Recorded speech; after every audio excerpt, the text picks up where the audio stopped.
Hello and welcome to today's lesson. I'm your hard-working but indefatigable teacher, Mr. Burton.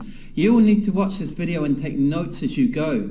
You may need to watch certain parts of the video a few times to ensure complete understanding. This is your homework and I will check your notes tomorrow before we get started. I hope you learned something. Okay, welcome to today's lesson. Today we're looking at another government intervention topic, and this time we're looking at subsidies.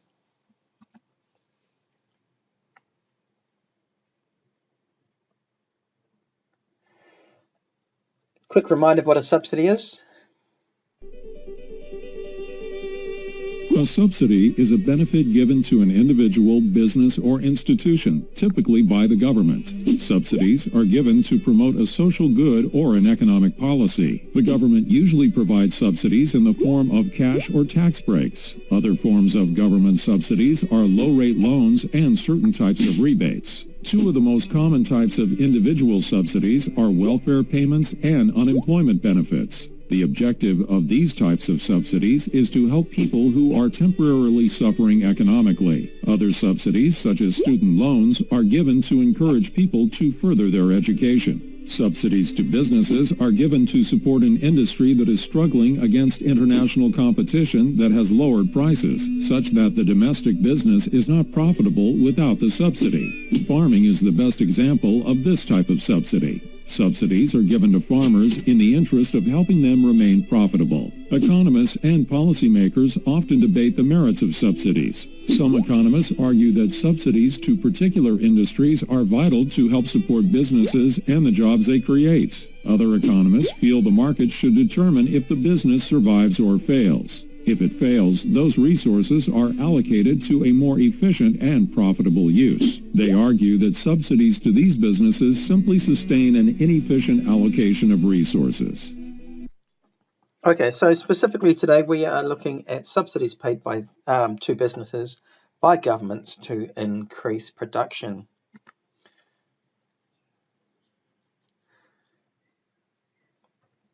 Increase production and lower the price.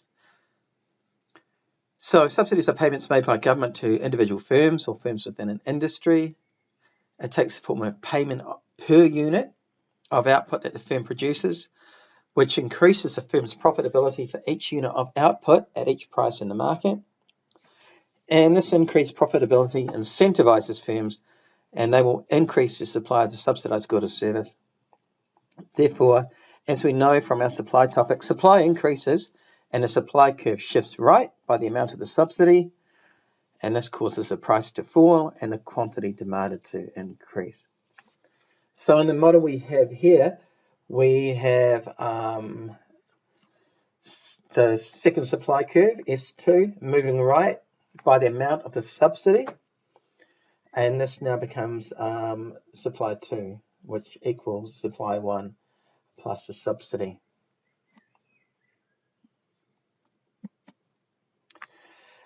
We can see how much the government is going to spend on the subsidy, and this is the difference between the price that producers receive, PP, on the y-axis, and PC, the price that consumers pay in the market, multiplied by the quantity demanded and supplied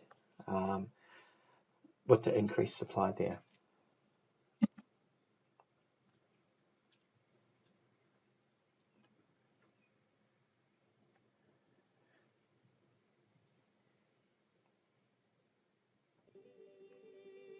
The law of supply is one of the most fundamental principles in microeconomics. According to the law of supply, for all other things remaining constant, the higher the price of a good or service, the higher the supply. Producers want to produce more of that good or service at the higher price to increase profits. Conversely, the lower the price, the lower the supply. If you were to graph this relationship with the quantity supplied on the x-axis and the price on the y-axis, the relationship between price and supply is graphed as an upward sloping curve from left to right. This line is referred to as a supply curve. Movement along the supply curve is referred to as supply expanding or contracting as price changes. Wesleyan Corp produces electric cars. At a price of $20,000, Wesleyan produces 5,000 cars. If the price increases to $25,000, Wesleyan will produce 6,000 electric cars. The higher price induces them to build more cars.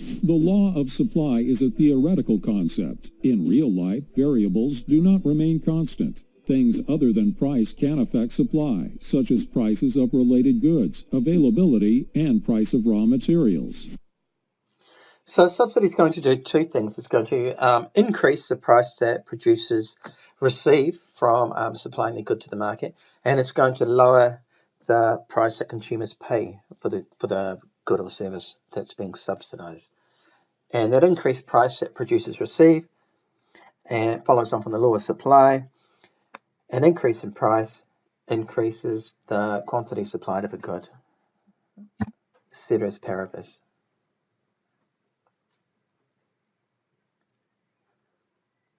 Which leads us into the law of demand as well.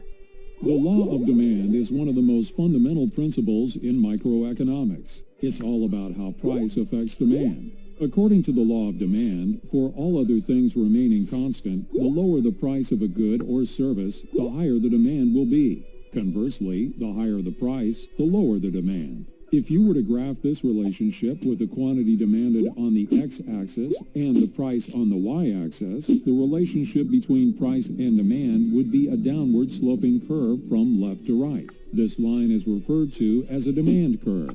Movement along the demand curve shows demand expanding or demand contracting. The people of Loneland are willing to pay $1,000 for a computer when there are 2,000 computers in the market. However, if the price falls to $500, Loneland people will demand 3,000 computers. This is an example of a change in the demand curve where price is the only variable affecting quantity demanded, or vice versa.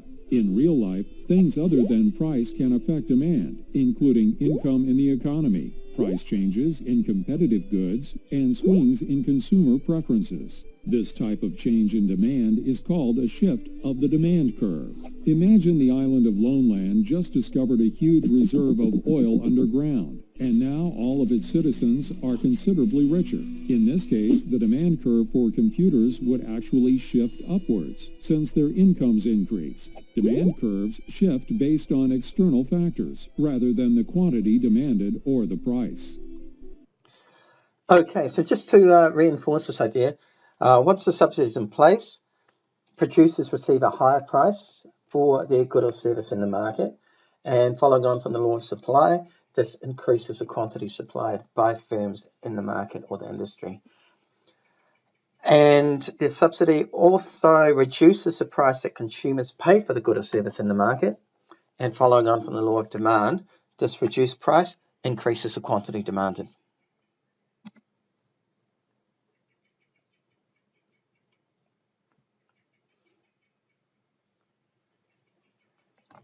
So let's have a look at the effects of a subsidy. Here we have the market before a subsidy is in place. We have initial equilibrium price of $3.50 and equilibrium quantity demanded and supplied of 60 million kgs. Subsidy is introduced by the government. This is government intervention in the market. This lowers the price to consumers. So that's PC there. The price that consumers pay for the good drops to $2.50.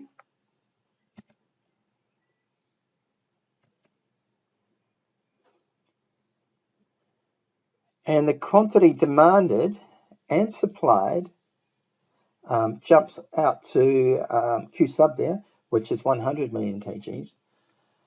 And this is quantity supplied and quantity demanded, because we can see that producers, firms in the market, are receiving that price there, PP. That's the price that producers receive. So again, initial market equilibrium price of P1 before the government introduces the subsidy. The subsidy is introduced. This is a per unit amount, and in this case it's $2. The difference between $2.50 and $4.50. So producers receive a higher price here of $4.50, increasing the quantity that they supply in line with the law of supply. And we get a reduced price being paid by consumers, PC there, at $2.50. And following on from the law of demand, this increases the quantity demanded in the market by consumers. So at the new equilibrium, quantity demanded equals quantity supplied at a new higher level, this time 100 million kgs. Here we have consumer surplus before the subsidy in the market, producer surplus before the subsidy in the market. Now the subsidy is going to increase both the consumer surplus and the producer surplus. A much larger consumer surplus after the subsidy. That's because the price has dropped, lower price, and more is being purchased. The quantity demanded has increased. The producer surplus after the subsidy. And again, this has increased because the price paid to producers has increased and they are supplying more to the market. The quantity supplied by producers at the high price has increased, resulting in a much larger producer surplus after the subsidy.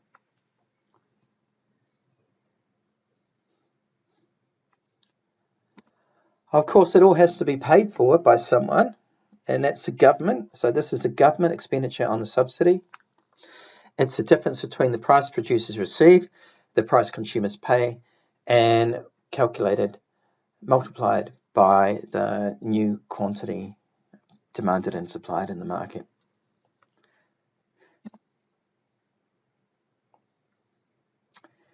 With any sort of government intervention in the market, we end up with a welfare loss. Now, the welfare loss in this case is the difference between consumer surplus, the increase in consumer surplus, the increase in producer surplus, and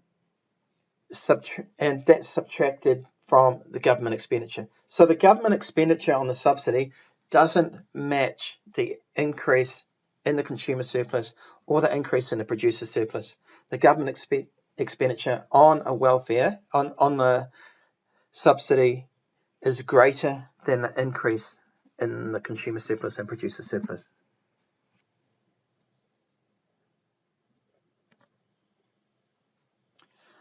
So here we have our essential statement, something the IB examiner will be looking specifically for in relation to the effects of the subsidy. A subsidy increases the quantity demanded by decreasing the price paid by consumers, which increases the consumer surplus.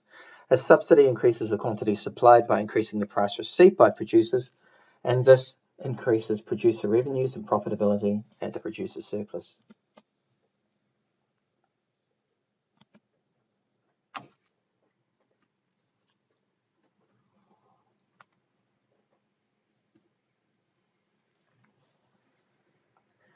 Okay, so the consequences of a subsidy on consumers. Consumers are going to be better off because they are consuming more of the good and paying less for it.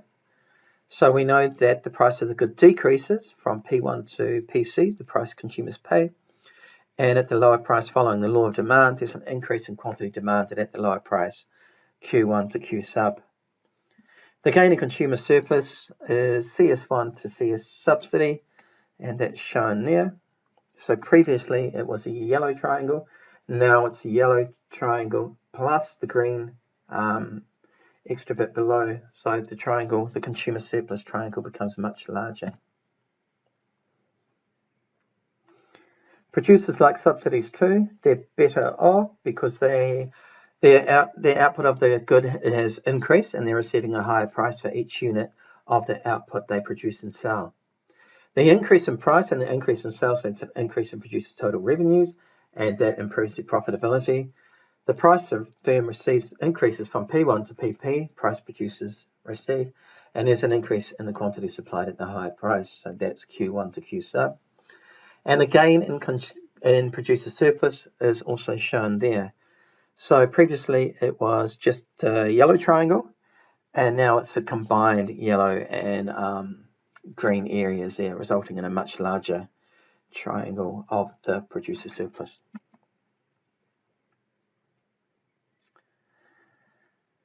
Now, the government pays for the subsidy. It's financed by the government. And so we say the government is worse off because it has to pay for the subsidy. And all other things being equal, this is a burden on the government's budget. It's money that they have to find. It's money they can't spend on other goods. It's money they might have to borrow and pay back later. So either it will have a reduced surplus in the government budget. It may need to increase borrowing. It may need to reduce expenditure in other areas such as health and education. Either that or it's going to have to raise additional tax revenues somewhere else. So the increase in government expenditure resulting from the subsidy is shown there in the pink rectangle.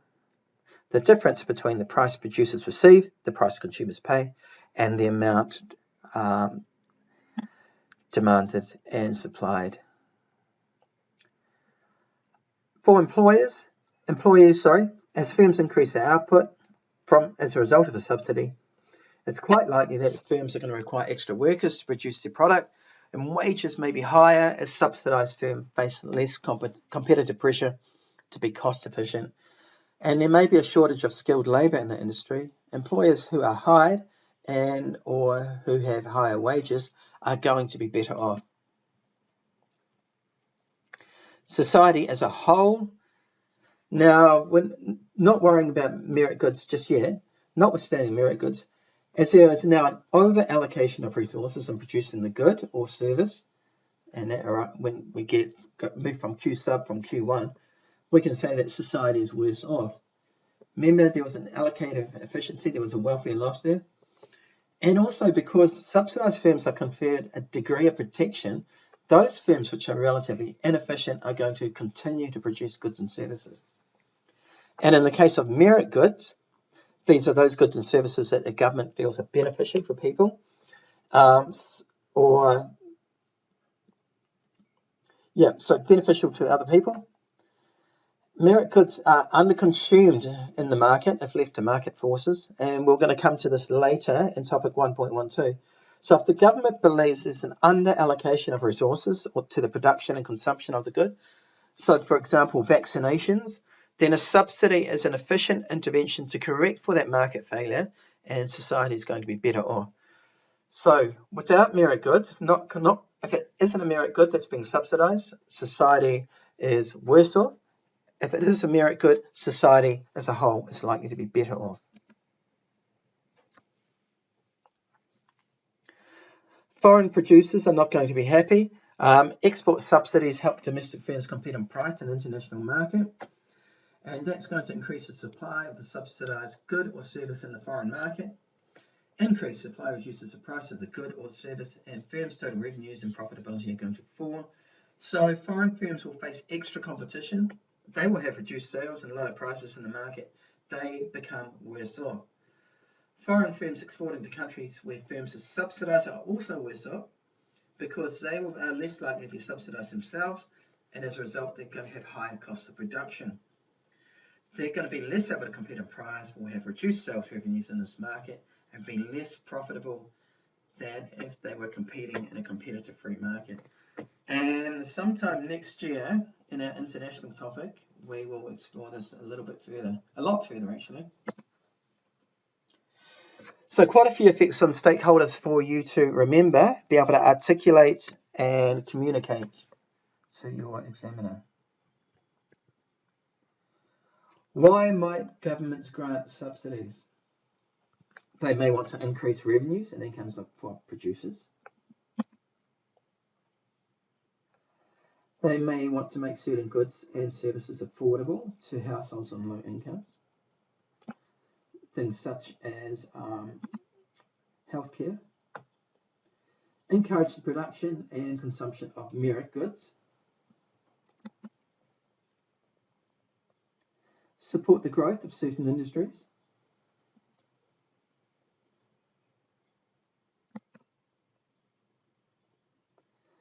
Encourage exports of certain goods.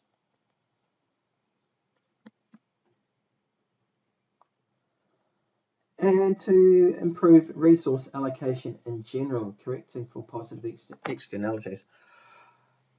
Now we'll go into positive externalities in much more detail later. But just for now, know that a positive externality occurs when the consumption or production of a good causes a benefit to a third party. Take vaccinations, for example. When you consume a vaccination, the consumer gets a private benefit. They're not going to fall sick from a disease, well, the disease they've been immunized against. But because the consumer of the vaccine is less likely to get sick, then others around him are less likely to get sick as well.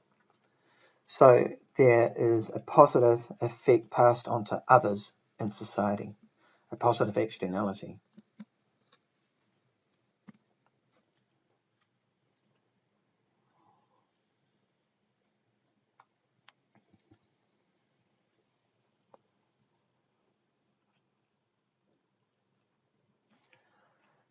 Equilibrium price, equilibrium quantity. Subsidy goes in as supply increases. Price to consumer decreases. Price to producers increases. And we can calculate the consumer surplus before the subsidies in place. So that's $5 minus $3.50 times that particular quantity in the market, so 60. And when we multiply that together, it's a triangle, so we divide it by 2, ends up being $45.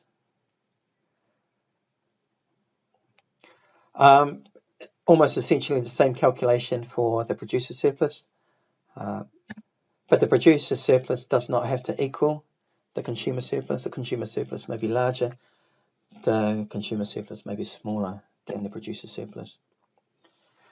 And in a similar fashion, we can calculate the consumer surplus after the subsidies in place.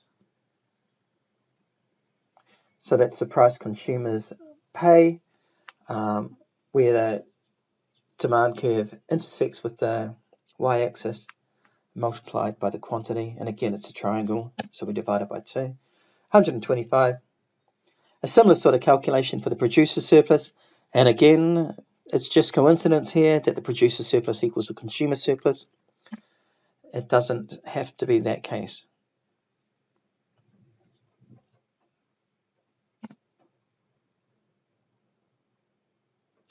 And how much the government is spending in total on the subsidy.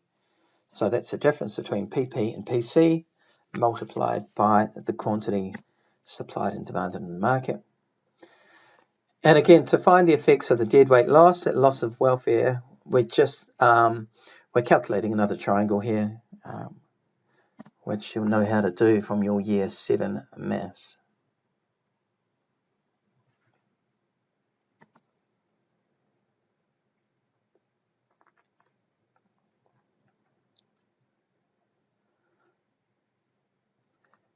And a very common question in your quantitative paper 3, is calculating increases in producer surplus and consumer surplus.